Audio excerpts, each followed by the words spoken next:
Hi friends, இன்னைக்கு அம்மா வந்து ஒரு சூப்பர் குழம்பு வைக்க போறாங்க. என்ன குழம்பு வைக்க போறீங்க இன்னைக்கு? முருங்கைக்காய் போட்டு மிளகு குழம்பு வைக்க போறேன். உருளைக்கிழங்கு பொடி மாசு.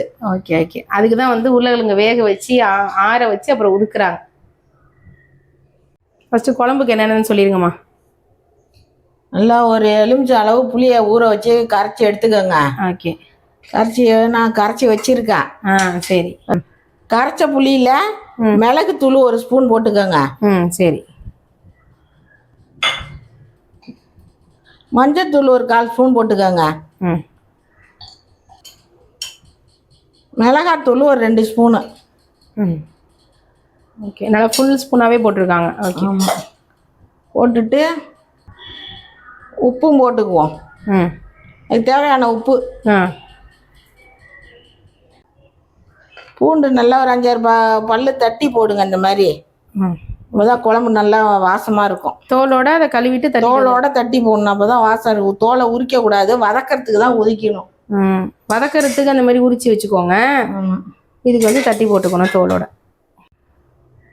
இதை கலந்து விட்டுருவோம். கலந்து விட்டு தாளிச்சு ஊற்றிடுவோம். நல்லெண்ணெய் ஊற்றிக்கோங்க. கொஞ்சமாக ஊற்றினா போதும். 1/4 ஸ்பூன் வெந்தயம் போட்டுக்கோங்க. வெந்தயம் வெடிச்சதையும் பூண்டு நல்லா ஒரு கைப்பிடி அளவு ஊற்றி வச்சுக்கோங்க.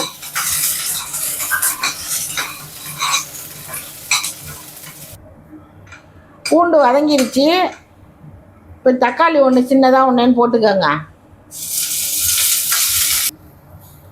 எல்லாம் வத்தல் போட்டு கூட வைப்பாங்க.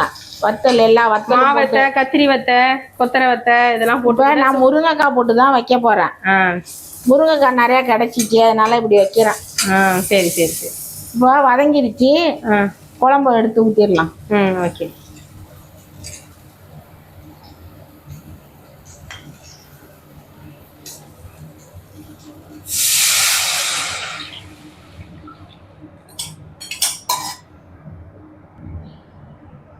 முருங்கைக்காய் அதில் போட்டுருவோம்.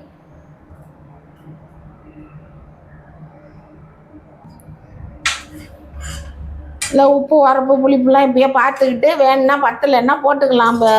இதில் கொதிக்கட்டும். அதங்காட்டி இதை பார்ப்போம். இந்த பொடி மாசு செய்வோம். ஓகே. இதுக்கு வந்து பருப்பு துவையல் தான். இப்போ பொடி மாசு செஞ்சுட்டு பருப்பு துவையல் செய்வாங்க அம்மா. அது எனக்கு வந்து டெலிவரி ஆனப்போ அந்த பருப்பு துவையல் இந்த குழம்பு தான் 2 நாள் வச்சு சாப்பிட்டேன் ஹாஸ்பிட்டல்லையே. பொடி மாசு தாளிக்க கொஞ்சமாக எண்ணெய் ஊற்றிருக்கேன். இப்போ கடுகு போட்டுக்கலாம். கொஞ்சோண்டு கடுகு, கொஞ்சோண்டு உளுத்தம் பருப்பு போட்டுக்கலாம். உளுந்தம் பருப்பு செவந்திருச்சு. வெங்காயம் போட்டுக்கலாம். வெங்காயம், பச்சை மிளகாய், கருவேப்பிலை. வெங்காயம், பச்சை மிளகா, கருவேப்பிலை. சரி சரி. எல்லாம் போட்டு நல்லா வதக்கிக்கோங்க. கொஞ்சமாக சோம்புத்தூள் போட்டுக்கலாம்.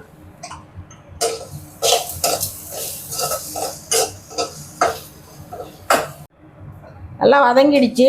இப்போ உருளைக்கிழங்க போட்டுக்கலாம்.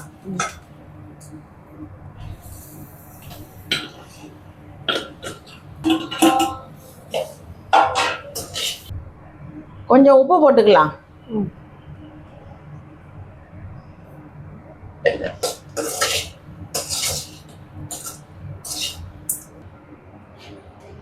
கொஞ்சம் தேங்காய் பூ போட்டுக்கலாம்.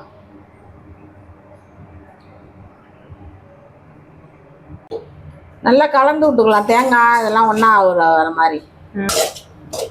இது பாப்பாவுக்கு ரொம்ப பிடிக்கும்லம்மா. காரம் இல்லாமல் கம்மியாக இருக்குமா காரம், அதனால நல்லா சாப்பிடுவா. தயிர் சாதம் வச்சு இதை வச்சா கூட சாப்பிடுவா. பொடி மாசுலாம் விட பருப்பு துவையல் கொஞ்சம் அரைச்சி தொட்டு தின்னுங்க, சூப்பராக இருக்கும். பருப்பு துவையெல்லாம் அரைக்க போகிறேன். பொடி மாசுலாம் உருளைக்கிழங்குலாம் வயசானவங்க வாய்வு பிடிச்சிக்கும். அதனால கொஞ்சம் துவையல் அரைச்சிக்குவோம், பருப்பு துவையல். ஆனால் நல்லா இருக்கும். பொடி மாசுக்கும் இந்த பூண்டு குழம்புக்கும் செம்ம டேஸ்ட்டாக இருக்கும். பொடி மாசு ரெடி ஆகிடுச்சு. குழம்பு தான் இன்னும் 2 நிமிஷம் கொதிக்கணும். சரி, அதை பார்த்துட்டு நிறுத்திக்குவோம். ஓகே. இதை ஆஃப் பண்ணிவிடுங்க. 2 நிமிஷம் தான் உருளைக்கிழங்க வேக வச்சா. சரி. அது இன்னும் 2 நிமிஷம் கொதிக்கணுமா? இன்னும் கொஞ்சம் நேரம் கொதிச்சா போதும். சரி. 1/4 ஸ்பூன் நல்லெண்ணெய் ஊற்றிருக்கேன். ம் துவரம் பருப்பை வறுத்துக்கலாம். ம்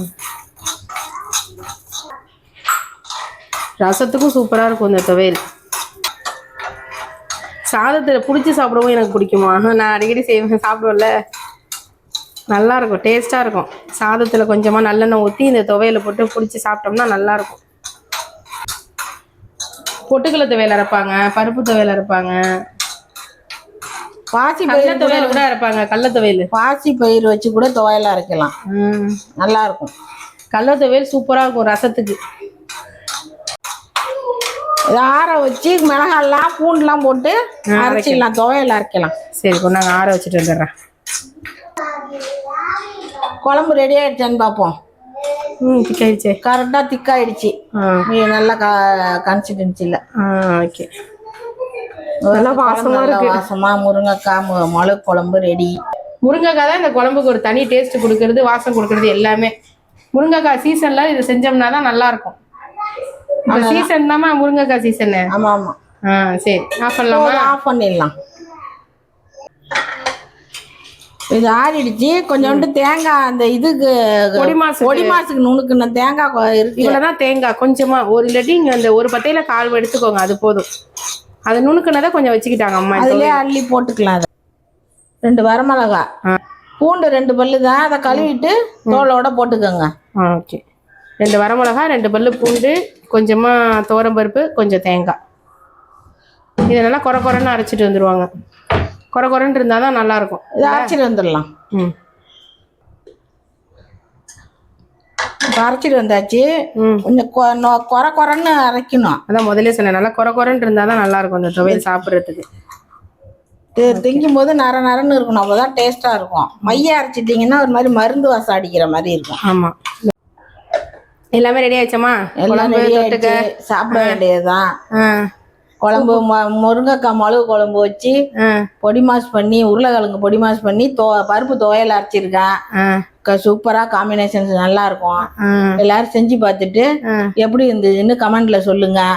ஓகே ஃப்ரெண்ட்ஸ், இந்த வீடியோ எதில் முடிச்சுக்கலாமா? இன்றைக்கி எங்கள் வீட்டில் என்ன ஸ்பெஷல்னு பார்த்தீங்கன்னா, ஸ்பெஷல் இல்லை, நார்மலான சமையல் தான். உருளைக்கிழங்கு பொடி மாசு, அப்புறம் முருங்கைக்காவும் பூண்டும் போட்ட மிளகு குழம்பு, பார்க்கவே இப்படியே சாப்பிடணும் போல் இருக்குது. அப்புறம் பருப்பு துவையல். இது 3க்கும் சூப்பர் காம்பினேஷன். 3ஐயும் ஒரு தடவை ட்ரை பண்ணி பார்த்துட்டு, 3ஐயுமே செய்யுங்க. 3ஐயும் ட்ரை பண்ணி பார்த்துட்டு எப்படி இருக்குன்னு சொல்லுங்கள். இதுக்கு சுட்டாப்பழமும் அம்மா அப்புறமே செஞ்சு தருவாங்க. இந்த கேஸ் அடுப்புலேயே சுட்டு தருவாங்க. இதுதான் இன்றைக்கி எங்கள் வீட்டில் சாப்பாடு. இந்த வீடியோ இதோட முடிச்சுக்கலாமா? ஓகே, பாய்.